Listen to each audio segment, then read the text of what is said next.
Professor, Physician, Epidemiologist. I am Dr. Sri Banerjee.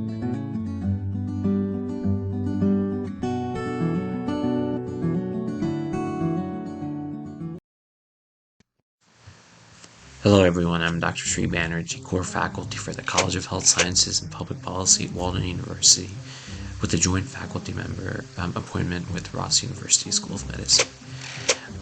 And in this video, what I want to do is shed some light over Lyme disease. This is an important vector-borne disease which was presented from the Global Health Conference at the Centers for Disease Control. And so Johns Hopkins Bloomberg School of Public Health has started to provide a lot of information about Lyme disease and how it affects everyone globally. And globally, currently there's 44,207 cases reported in 2021. But going back,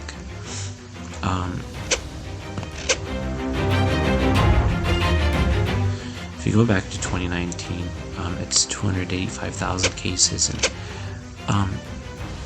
so there have been variations over the years in terms of the number of cases.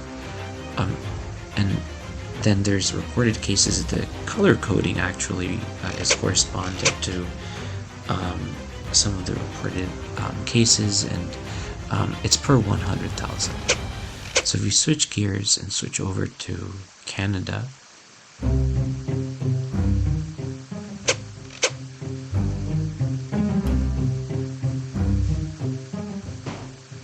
and then the United States. Let's look at the United States first, and we can see that Lyme disease is something that is present in the United States population, especially in the Northeast, and especially looking in the area of Chicago and some of those places along the Great Lakes. I believe this is Lake Michigan.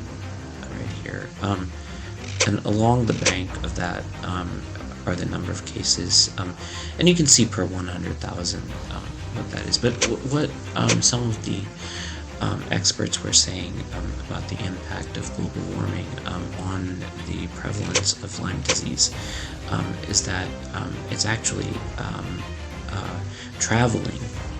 So the prevalence, if you take a look here, some of the prevalence from earlier was not as far south, but as time progresses, there's actually more cases in different places, and of course you would expect some of that due to migration. But what you can do to look at the actual rates and actual values is look to the right. And see what the values are for each county. And as you can see, for York County, it's 333. And then for there's Chester County, Montgomery County. Seems like in Lancaster County, the county that I reside in, there's no cases. These are the top 100 counties, by the way, with reported cases. So here are the key historical trends.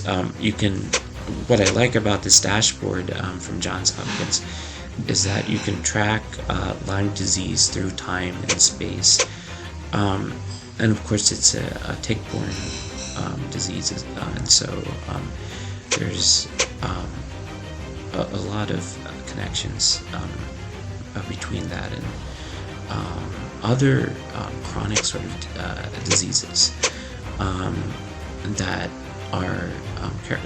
are poorly characterized. For instance, neurological problems may be a result of Lyme disease in the future, post-Lyme syndrome. Now, some of these diseases, there's not strong connections, but there's associations.